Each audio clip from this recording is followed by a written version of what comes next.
Bonjour mes amis, que Dieu vous bénisse tous, qu'il vienne illuminer la compréhension de chacun pour que chacun puisse réaliser sa volonté. J'aimerais amener le sujet qui aujourd'hui prend possession des journaux, des médias dans le monde entier, cette catastrophe qui a eu lieu en Turquie et aussi en Syrie, deux villes proches, et des milliers de personnes sont mortes à cause de ce tremblement de terre. Et parfois les personnes disent, Dieu est en train de punir l'homme. Dieu amène son jugement. Dieu est en train de donner ses réponses à l'homme. Et beaucoup de personnes ne savent pas, ne comprennent pas et n'utilisent pas un peu de leur intelligence pour pouvoir réellement savoir ce qui se passe. Qui connaît la parole de Dieu sait que les tremblements de terre, les désastres, tout ce qui se produit sur la face de la terre et aussi ce qui se passe sur les routes comme les accidents d'avion, lorsqu'il existe une mortalité, une peste du Covid-19, enfin, tout ce qui se passe avec la terre et aussi l'être humain se produit avec une seule raison. Lorsque Dieu a créé les cieux et la terre et l'homme, Dieu a tout créé parfait.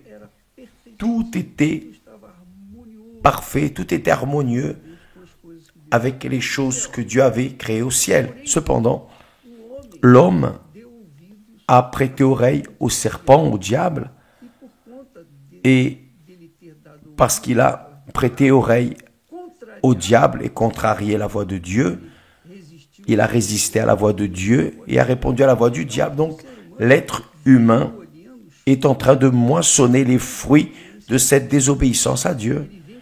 Il cueille les fruits et les fruits finissent par amener à la mort. Il a dit, lorsqu'Adam et Ève sont tombés dans le péché, il a dit à la femme, j'augmenterai la souffrance de tes grossesses, tu enfanteras avec douleur et tes désirs se porteront vers ton mari, mais il dominera sur toi. C'est la détermination de Dieu après le péché.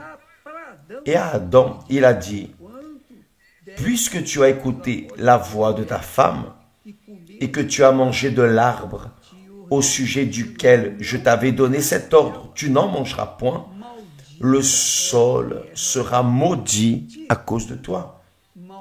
Le sol sera maudit à cause de toi.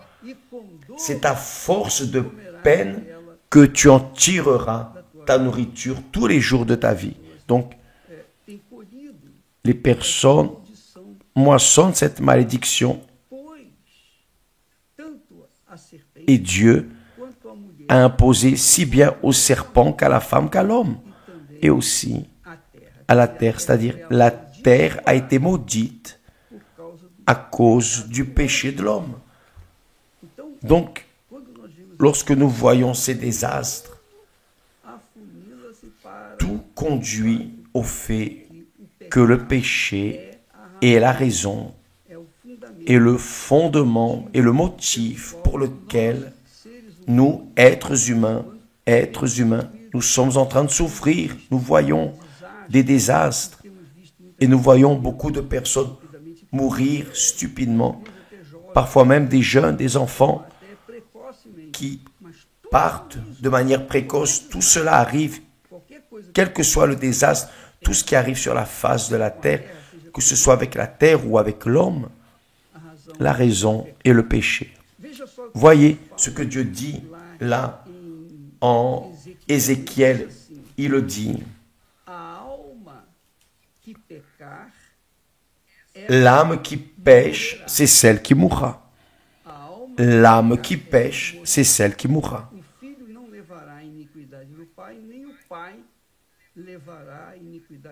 Le Fils ne prendra pas, la justice du juste restera sur lui, le protégera. Et la méchanceté du méchant sera sur lui. Donc, ce que Dieu a déterminé, personne ne peut le changer. Personne ne peut tordre ou annuler. Non. Ce que Dieu a dit va se produire, qu'il pleuve ou qu'il vente. Peu importe si la personne croit ou ne croit pas en Dieu, rien de cela n'importe. Ce qui compte, c'est la chose suivante. Ce qu'il a dit va arriver. C'est ce qui va arriver. Donc, vous devez vous habituer en avance avec l'idée que tout ce qui se passe de mauvais sur la terre se doit au péché originel. Mais ceux qui vivent dans la justice, Dieu lui-même dit, la justice du juste sera sur lui. C'est-à-dire, il sera protégé par sa justice, par sa vie appuyée sur la parole de Dieu, vivant en accord avec la parole de Dieu. Mais si la personne vit dans l'injustice, dans le péché, elle va cueillir les fruits de ce péché. N'ayez aucun doute à ce sujet. J'ai déjà dit il y a quelque temps en arrière au sujet de la parole. On ne se moque pas de Dieu, parce que tout ce que l'homme sèmera, il le moissonnera. Quel que soit le problème que nous venions à souffrir, cela se doit au péché. Plus la personne pêche, plus elle va moissonner la destruction, plus elle va souffrir. N'ayez aucun doute à ce sujet. Moins la personne pêche, moins elle va souffrir, parce qu'elle a la protection du Très-Haut. C'est un fait que Paul dit là, il avait une écharde dans la chair. 3 fois, il a demandé à Dieu de l'enlever, mais Dieu a dit non, ma grâce te suffit. Ma grâce te suffit.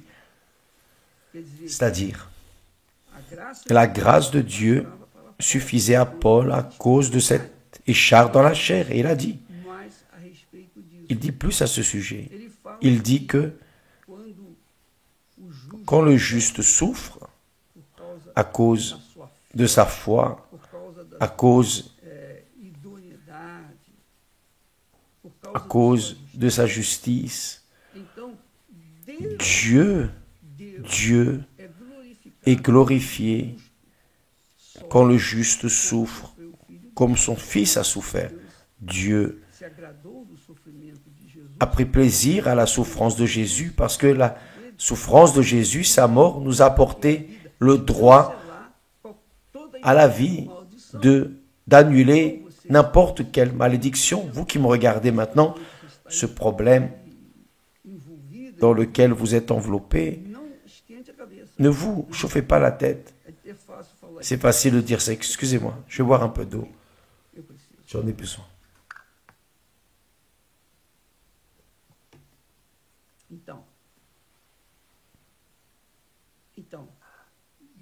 Dieu permet que ses serviteurs justes souffrent aussi. Là, ce n'est plus à cause du péché, mais souffrent pour qu'ils viennent les prévenir, les garder. Cela même, les garder d'un mal plus grand. Imaginez une personne,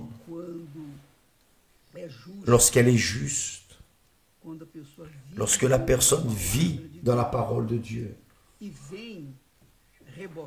et que viennent des ondes, des échardes dans la chair. Dieu permet les échardes pour que cette personne ne vienne pas s'enorgueillir, devenir orgueilleuse, se considérer sainte ou meilleure que les autres. Donc Dieu permet que nous aussi venions avoir des échardes dans la chair pour ne pas redresser le nez. C'est la réalité, mes amis.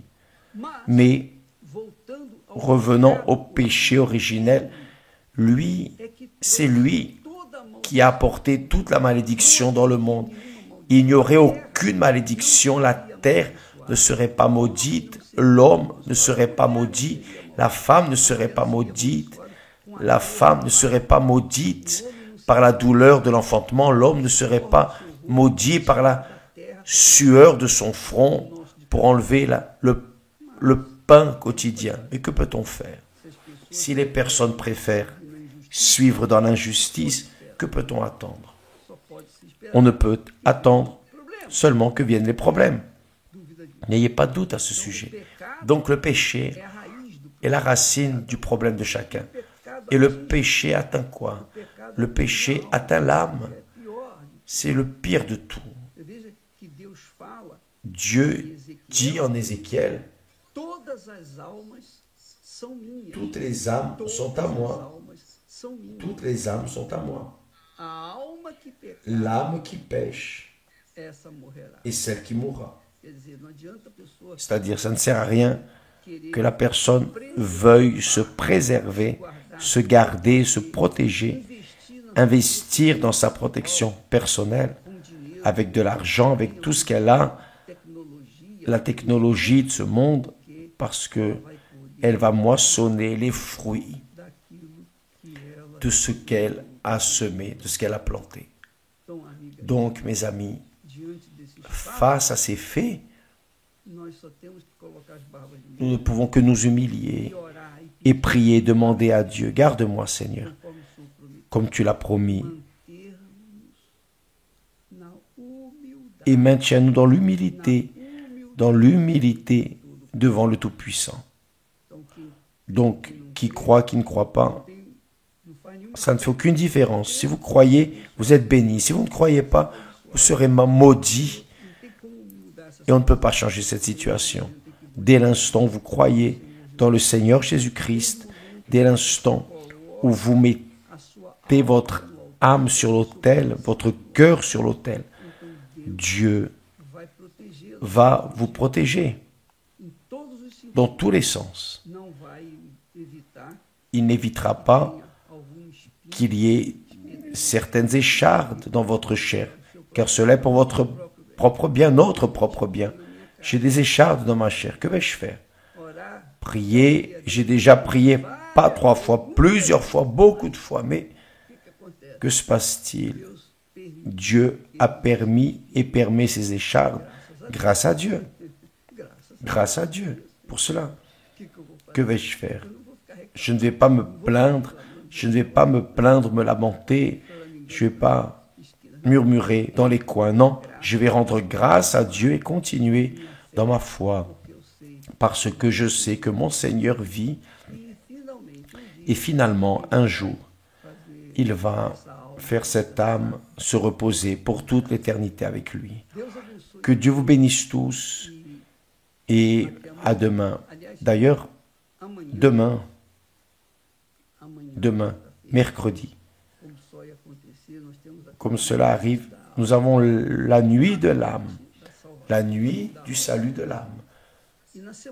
Et la semaine prochaine, tous les jours, de lundi à dimanche, salut de l'âme.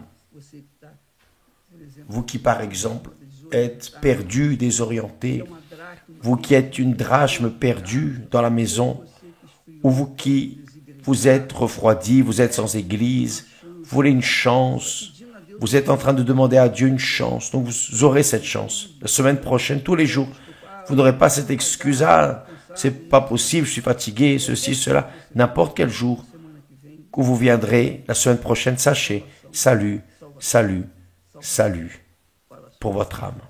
Que Dieu vous bénisse et à demain au nom du Seigneur Jésus. Amen.